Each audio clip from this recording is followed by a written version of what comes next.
जब विकास और smart city के दावे करने वाले वो नेता इस बात की सफाई देने लग जाएं कि हम तो मुख्यमंत्री इसीलिए बने हैं क्योंकि भाजपा ने कहा था, तो सोचिए कि उस राज्य का क्या होगा।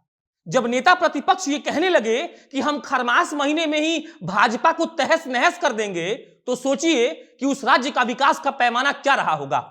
चुनाव बीतने के बाद, सरकार बन जाने के बाद, जब सरकार के लोग और विपक्ष के लोग एक साथ इस बात पर आमदा हैं कि हम पार्टी से नेताओं को तोड़ लेंगे, तो सोचिए कि विकास कैसे हो पाएगा।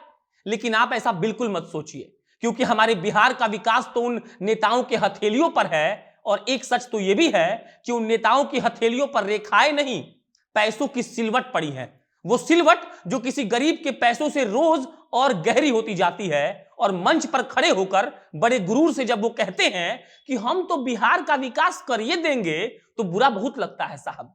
आज इसी बिहार के विकास पर, बिहार के नेताओं पर और बिहार में चल रहे सियासी खेल पर कटाक्ष होगा। नमस्कार, मेरा नाम प्रशांत राय है और आप जनता जंक्शन देख रहे हैं।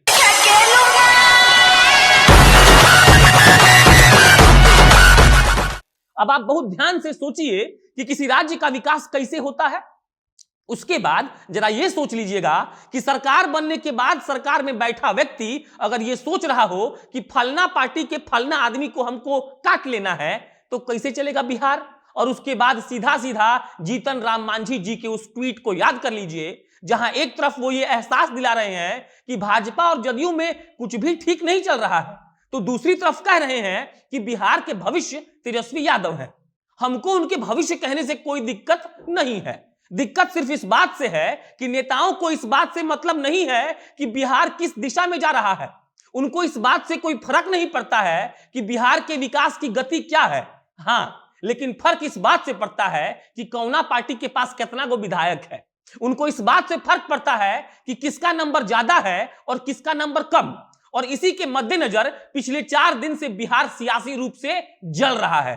कोई किसी से कुछ नहीं कह रहा है। बस हमारे मुख्यमंत्री जी आते हैं और कहते हैं कि हमको मुख्यमंत्री बनने का मन थोड़ी था, हमको तो जबरदस्ती उठाकर मुख्यमंत्री के कुर्सी पर पटक दिया गया। मुख्यमंत्री साहब ये बयान देते हैं कि हमको इस बात का आभास चुनाव में हो गया था कि कुछ गड़बड़ हो रहा है, और तब हम बात करते हैं कि बिहार आगे कैसे बढ़ेगा। सुनिए नेताजी लोग, जिस तरीके से आप लोगों ने इस बिहार को सुनियोजित तरीके से बर्बाद किया है, उसी तरीके से अगर आपको बिहार के लोगों ने बर्बाद नहीं कर दिया तो कहिएगा।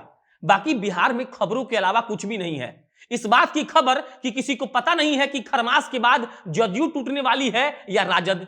इसकी खबर कि कौन सा नेता रात में किसके यहां डिनर करने जा रहा है। लेकिन इस बात की चर्चा कहीं नहीं है कि बिहार का टूटा हुआ पुल कितने दिन बाद बनेगा। इस बात का चर्चा कहीं नहीं है कि बेल्ट्रॉन के अभ्यर्थी आकर रोज पटना में चिल्ला रहे हैं और उनके रोजगार पर कोई बात करने वाला नहीं है। इस बात की खबर किसी के पास नहीं है कि बिहार के बेरोजगारों की स्थिति क्या है। नीतीश जी आगे कहते हैं कि जब हमारी पार्टी को कम सीट आया तो हमको मुख्यमंत्री बनने का मन नहीं था। ये इतना बढ़िया लाइन है कि 3 बार बोल चुके। लेकिन भाजपा वालों ने और हमारी पार्टी के लोगों ने हम पर भरोसा किया और बहुत आग्रह किया, इसीलिए हम मुख्यमंत्री बन गए। नीतीश जी आगे कहते हैं कि मुख्यमंत्री बनने के बाद हम कभी रुके नहीं, लगातार काम किए हैं। मुख्यमंत्री जी बहुत ध्यान से सुनिएगा, आपने बिहार में इतना शानदार काम किया है कि सिर्फ 2020 में जनवरी से लेकर अक्टूबर तक 2,14,968 केस रजिस्टर्ड हुआ है क्रिमिनल। इतना काम कौन करता है भला।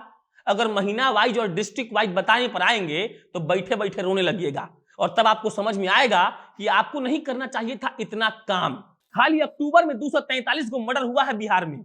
उसी अक्टूबर में 138 बच्ची का रेप हुआ है, और आप कह रहे हैं कि आपने बहुत काम किया है। नवंबर दिसंबर अभी इसमें इंक्लूड नहीं किया गया है क्योंकि डाटा ही नहीं आया है। इतना भयंकर काम आप कर कैसे लेते हैं सर। कहिए तो बहुत प्यार से आपको ये बता देते हैं कि 2000 से लेकर 2020 तक का क्राइम रेशियो क्या है। सुन पाएंगे आप। जिस जंगल राज का भभकी देकर आप पूरा बिहार को लूट रहे हैं ना, वही जंगल राज अब आपके कार्यकाल में महाजंगल राज में तब्दील हो चुका है, जहां इस बात का डर है कि कौन सा नेता किसके पाले में मिल जाएगा। इस बात की चिंता है कि बिहार का बेड़ा गर्क नेता के हाथों से होगा, क्योंकि हम लोग को यह बात मालूम पड़ चुका है कि बेड़ा गर्क तो हर हाल में होना ही है। अब बाकी अंतिम टिप्पणी सिर्फ यही रहेगी कि ये सोचना कि कौन किसके पाले में जा रहा है, किसकी सरकार चल रही है, किसकी सरकार आने वाली है, ये सब बातों को छोड़कर आपको यह सोचना चाहिए कि बिहार इतना पीछे क्यों है। आपको इस पर ध्यान देना चाहिए कि बिहार का विकास इतना कम क्यों हो रहा है। आपको यह सोचना चाहिए कि बिहार अगर पिछड़ेपन से ग्रसित है तो इसका जिम्मेदार कौन है, वरना कटाक्ष का क्या है। कल भी मन करेगा तो करिए देंगे। धन्यवाद।